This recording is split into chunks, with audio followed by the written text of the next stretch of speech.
The Catholic Morning Show. Thanks for joining us here this morning. Brady Grimm, Alexia Baker, and myself, Deacon Mark Campbell, and you. We couldn't do it without you, so thank you for all your prayerful and financial support to help fund the mission of Iowa Catholic Radio. Again, a lot of things coming up here this summer, and we'll be highlighting some of those things with you early next week, so make sure you tune in all next week to the Catholic Morning Show. Now, on Monday, I want to let you know, it is Memorial Day, so we will just carry EWTN broadcasting on Monday morning, so no Catholic Morning Show. I'm going to give you a break from listening to me, and hopefully... Right. Well, they can't miss me if I'm not gone, and I haven't been gone a lot lately, so it's probably important to give... They talk about listener fatigue, and so we'll give people a rest on Monday. I'm going to take a little bit of rest. I mean, we were just talking about our natural bodies and how they seem to just spring to life regardless of whether the alarm is set or not. So I don't have a particular reason to get up on Monday morning, but I'm sure I will rise and shine at my usual 5 a.m. because why not? Why not? It just means I'll have extra time with the Lord in prayer. Well, somebody who we need to spend some time with as he joins us regularly here on the Catholic Morning Show. He is the Vice Chancellor for Canonical Affairs for the Diocese of Des Moines. Good morning, Mr. Adam Storey. Hey, good morning. Thanks for having me. Well, I hope you didn't take great offense at my little jab before we went into the break about canon law. I actually find canon law very interesting, and I'm grateful for canon law because it helps us sort out the things that we may not be able to sort out on our own. And one of those things is parishes and parish boundaries. First of all, I want to ask you, what made you propose this as a topic for our conversation today? Oh man, well, I think the reality of a parish and the community of the parish, particularly, this is a principal place where our life of faith is lived out, where our encounter with Christ is lived out, and parishes are just central to so much of our life of discipleship. And it's often the case that, a lot of people, I think, misunderstand parishes. And when we think of a parish, we think of, well, it's the church, or it's the church and the surrounding campus. And we get kind of too narrow of a vision of what a parish is. So I think it's a great topic, as I think all canonical topics are great topics. But this is just one more gem in the crown of canon law. Well, I know that you've piqued Alexia Baker's curiosity, and she's got a question for you. Yeah. Hi, Adam. How are you? Hey, good. Yeah. I was wondering, what do you mean by a certain community? Yeah. So I think the fundamental thing when we think about a parish, we usually think of the facilities. We think of the church. We think of the broader campus, maybe the school that's attached. But the way canon law thinks of a parish is it says it's a certain community of the faithful which are stably constituted. So when canon law talks about parishes, it's not talking about the physical structures. It's talking about the community of the faithful, the people that ordinarily reside in a certain territory, a community within the broader community of the diocese where that faith is lived out. And that, I think, thinking of a parish not primarily about the structures, but thinking of a parish as the people in that community is maybe the biggest kind of paradigm shift that we have when we think of a parish in canonical terms. Well, then how does that impact, because I've always thought of parishes as somewhat territorial. And so when we think about that aspect, we'll take the Basilica. That's an easy one to pick on because it draws from about a 45-mile radius of the Des Moines metro area, the people that make up that parish there, or in these terms. But when we're looking at territories, is that still a thing in today's church? Yeah, absolutely. So territoriality, the territory of a parish is still the primary way that you think of parishes. It's a community of faithful within a certain territorial boundary. That's the primary way the law thinks of it. There are other types of parishes, what are called personal parishes, and that's usually for a particular language group or a particular liturgical rite. But most of our parishes, and you mentioned the Basilica being a territorial parish as well. Now, the church is wrestling with, it's a relatively new phenomena where people tend to attend parishes outside of their parish boundaries. And there's a lot of cultural reasons why that happens, ease of transportation, the kind of diversity of our communities that just organically has grown up socially.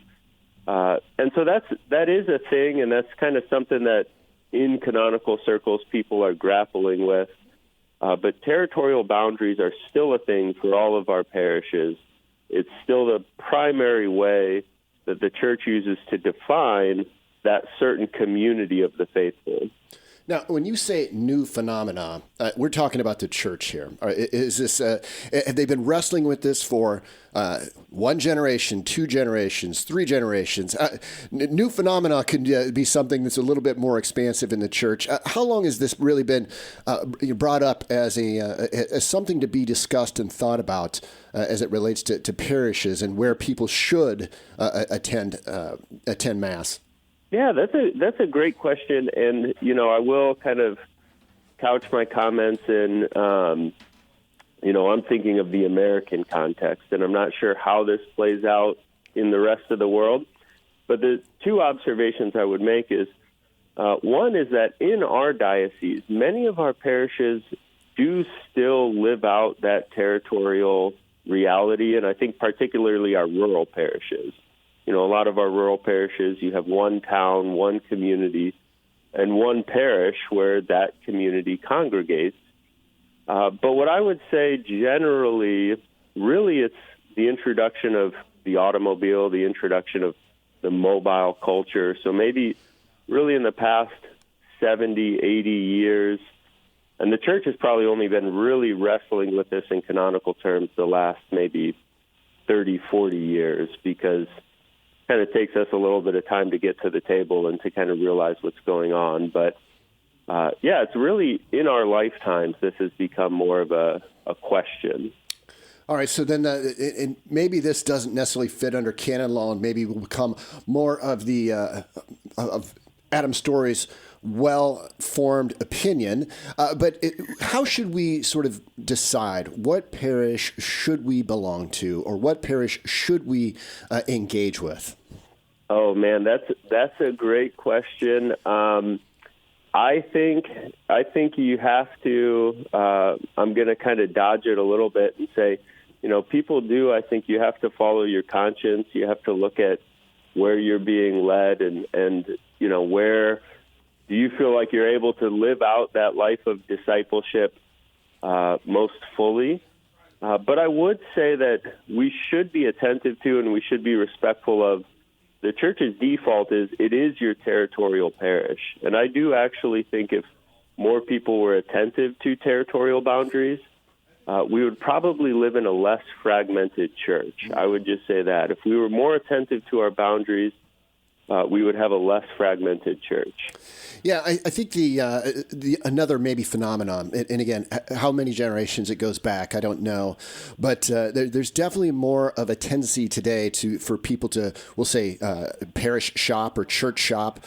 They'll follow a particular pastor from location to location, and I don't want to just say that that's necessarily all bad, right? I think I actually really like the way you dodged the question with your answer, because I think we do. We've been given consciences, and we have to continue to have those consciences formed, but we can make a decision that is going to probably best assert our spiritual needs. But at the same point in time, we have to be careful that we're not shying away from friction or tension, because I'm a strong proponent of if you see or desire some change within your parish, or even just within your community, man, you got to take care of your own backyard and sort of be that agent of change. Would you agree with that? Oh yeah, I absolutely would, and I think that sometimes it's a pretty obvious thing that one of the problems in our culture is people ending up in sort of echo chambers where everybody agrees with them and everybody tells them they're right about everything, and when we need to find ways to break out of that. We need to find ways to have more encounters with more people that we don't always see eye to eye with. And I think territoriality, your neighbors, that's not a chosen community. That's a given community. And that's a good thing. That's a good thing to be a part of that given community. Absolutely agree with that. Adam, I want to say thank you for bringing up this topic, because I think it's something that, one, it's just good to have more information, understand exactly what the church says on this particular topic, particularly from a canonical standpoint, but then something to really pray about as we discern. It's definitely in metropolitan areas where we do have sort of that flexibility to attend the parish of our choice, to continue to discern where the Lord is calling us, and where can we not only plant our stake, but use our time, talent, and treasure to build up the parish, build up the community, build up the kingdom of God within our diocese. Thanks so much for joining us, Adam. If you had any closing thoughts on that. I think you said it very well. I think that discernment is an ongoing invitation. So, yeah, well said. Thank you so much for that affirmation. It's a great way for me to close the week. Adam, you're a treasure. Thanks so much, and thanks for being my friend. We'll look forward to talking to you again soon. Yeah, thanks for having me. Listen to the Catholic Morning Show weekdays at 7 a.m. Central on the Iowa Catholic Radio Network, iowacatholicradio.com, or the Iowa Catholic Radio app.